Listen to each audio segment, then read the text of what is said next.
हिंदी साहित्य तृतीय वर्ष के विद्यार्थियों, हम द्वितीय प्रश्न पत्र की पुस्तक निबंध निकेत में आचार्य नंद दुलारे वाजपेयी का निबंध है साहित्य और सामाजिक प्रगति।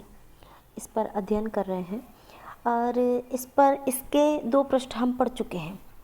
आप आ जाइए पेज नंबर 63 पर, पृष्ठ संख्या 63।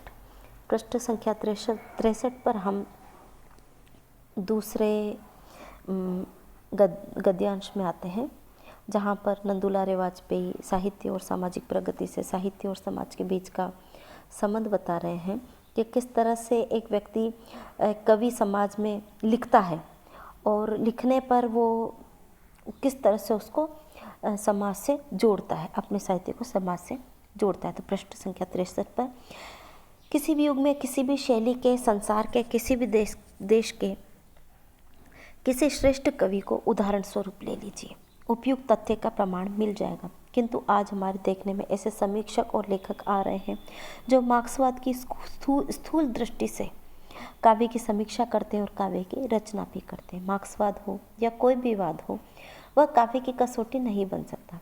वह काव्य की प्रेरक शक्तियों को, समय को और सामाजिक कर्तव्य को समझने में सहायक है, किंतु काव्य का नियामक नहीं बन सकता। काव्य के अपने क्षेत्र पर, समय पर अनेक वादों के हमले हुए हैं। कभी धर्म ने उस पर आक्रमण किया, कभी दर्शन ने और कभी अध्यात्म ने, कभी किसी विज्ञान ने उस पर अधिकार प्राप्त करना चाहा, कभी किसी वाद की भरमार रही, कभी किसी की। सबने अपनी अपनी ओर खींचकर काव्य के अपने स्वरूप को विकृत करना चाहा। उसके स्वरूप स्वच्छ पर कई प्रकार के धब्बे भी डाले गए हैं। आज मार्क्सवाद भी कुछ इस प्रकार का उपक्रम रहा है, यह कोई नई बात नहीं। काव्य की अपनी सत्ता पर चोट करने वाले इन सभी वस्तु व्यापारों से हमें सावधान रहना होगा, किंतु इसका यह मतलब नहीं कि हम दर्शन, अध्यात्म, विज्ञान अथवा किसी भी मानव विद्या का तिरस्कार करते हैं और काव्य में उसका प्रवेश निषेध चाहते हैं। इन्हीं विधाओं के आधार पर जीवन तत्व का निर्माण होता है। इसकी उपेक्षा कवि कैसे कर सकता है? यदि वह इसकी उपेक्षा करेगा तो उसकी कविता में क्या रह जाएगा? जीवन निरपेक्ष रस, कोरा अलंकार और शब्दाडंबर, सिर्फ यही रह जाएगा। कविता के लिए कविता और कला के लिए कला, इससे बढ़कर भ्रामक वस्तु और क्या होगी? तात्पर्य यह है, हम साहित्य से समाज का, सामाजिक जीवन का, सामाजिक विचारधाराओं का, वादों का संबंध मानते हैं, किंतु अनुवर्ती रूप में साहित्य की अपनी सत्ता के अंतर्गत उसके निर्माण में इसका स्थान है। ये उसके उपादान और हेतु हुआ करते हैं, नियामक और अधिकारी नहीं। साहित्य की अपनी स्वतंत्र सत्ता है, यद्यपि वह सत्ता जीवन सापेक्ष है।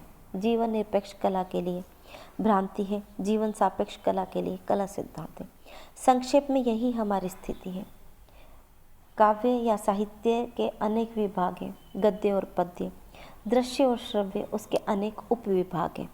उपन्यास और आख्यायिका, निबंध और प्रबंध, महाकाव्य, खंड काव्य, आख्यान और मुक्तक, नाटक और उसके अनेक भेद। इन सब का इतिहास अलग अलग है। देश भेद से इनकी अलग अलग प्रकृति है, समाज भेद से इनका नया नया विकास है। किन्हीं 2 व्यक्तियों की रचना एक किसी नहीं है। इन असंख्य भेदों के रहते हुए कविता कविता है, साहित्य साहित्य। बाह्य बहिरूपता में एक अलग तरह का अंतर्व्यापिनी संबंध है, एकता है। इसी एकता की खोज साहित्य तत्व की खोज है। कविता क्या है, यह प्रश्न अब यहाँ उपस्थित होता है। काव्य तो प्रकृत मानव अनुभूतियों का नैसर्गिक कल्पना के सहारे ऐसा सौंदर्यमय चित्रण है जो मनुष्य मात्र में स्वभावतः अनुरूप भावोच्छ्वास और सौंदर्य संवेदन उत्पन्न करता है। इसी सौंदर्य संवेदन को भारतीय पारिभाषिक शब्दावली में रस कहते हैं। यद्यपि यह रस स्वीकार करना होगा कि रस का हमारे यहाँ दुरुपयोग भी कम नहीं किया गया है। ऊपर की व्याख्या से हम काव्य या साहित्य मात्र के संबंध में कतिपय निष्कर्षों पर पहुँच सकते हैं। प्रकृत मानव अनुभूति एक सार्वजनिक वस्तु है। इसमें वे कृत्रिम अनुभूतियाँ सम्मिलित नहीं है जिनकी शिक्षा कुछ विशेष व्यक्तियों या वर्गों की दी जाती है, जिससे सांप्रदायिक काव्य का निर्माण होता है। इन अनुभूतियों का चित्रण जिस नैसर्गिक कल्पना के सहारे होता है, उसकी उद्भाविका कवि की प्रतिभा होती है। ये कल्पना जितनी ही नैसर्गिक और प्रशस्त होगी उतनी ही उन्नत काव्य का सृजन करेगी, उतनी ही चित्रण का सौंदर्य बढ़ाएगी, उतना ही समुन्नत उसका प्रगाढ़ संवेदन होगा। तो सार्वजनिक होने के कारण ही ये सौंदर्य तत्व नित्य और शाश्वत है। एक कविता सैकड़ों हजारों वर्ष के बाद भी वही सौंदर्य चेतना उत्पन्न करती है जो उसने आरंभ में उत्पन्न की है, और जो उसके आरंभ में उस कविता में रस उत्पन्न हुआ है।